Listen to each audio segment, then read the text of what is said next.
என்ன ரெசிபின்றதா முக்கியம். முட்டையில செஞ்சாவே போதும். நான் எடுத்து வச்சு சலிக்காம சாப்பிட்டுருவேன்னு சொல்றவங்க வீடியோவ சேவ் பண்ணிக்கோங்க. இது நீங்க சோறுக்கு மட்டும் இல்லாம சப்பாத்தி தோசைக்கு கூட சாப்பிட்டுக்கலாம். 4 முட்டைய பாயில் பண்ணி வச்சுக்கோங்க. பேன்ல எண்ணெய் சேர்த்து அதுல கடுகு, ஜீரகம் பொரிய விட்டுட்டு ஒரு 5, 6 பல் பூண்டை சின்னதா கட் பண்ணி சேர்த்து வதக்கிக்கோங்க. பூண்டு கலர் மாறினதும் 3 பல்லாரிய பொடியா கட் பண்ணி சேர்த்துட்டு அதோட ஒரு பச்சை மிளகாவை கட் பண்ணி சேர்த்து கொஞ்சமா இஞ்சி பூண்டு பேஸ்ட்டும் உப்பும் சேர்த்து வதக்கிக்கோங்க. பல்லாரி கொஞ்சம் கலர் சேஞ்ச் ஆகி வர சமயத்துல ஒரு தக்காளியை கட் பண்ணி சேர்த்துக்கோங்க. கூடவே கருவேப்பிலையும் சேர்த்து நல்லா வதக்கிக்கோங்க.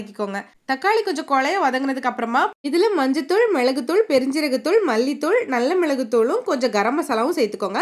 மசாலா டீடைல்ஸ் எல்லாமே டிஸ்கிரிப்ஷன்ல கொடுக்குறேன். மசாலாவோட பச்சை வாசனை போற வரைக்கும் வதக்கிட்டு மசாலா அடிப்பிடிக்காம இருக்கிறதுக்கு கொஞ்சமா தண்ணி சேர்த்து மூடி போட்டு வேக விட்டுக்கோங்க. மசாலால இந்த மாதிரி எண்ணெய் பிரிஞ்சு வரும்போது நம்ம வேக வச்சிருந்த முட்டையை 2ஆவோ இல்லைன்னா 4ஆவோ கட் பண்ணி இதோட சேர்த்து மிக்ஸ் பண்ணிக்கோங்க. மிக்ஸ் பண்ணும்போது முட்டையெல்லாம் உடஞ்சிடாம பொறுமையா இந்த மசாலாஸ்லாம் முட்டையில நல்லா கோட் ஆகிற மாதிரி மிக்ஸ் பண்ணி ஃபைனலா கொஞ்சம் மல்லி இலை தூவி இறக்குனீங்கன்னா சம்பவம் ரெடி.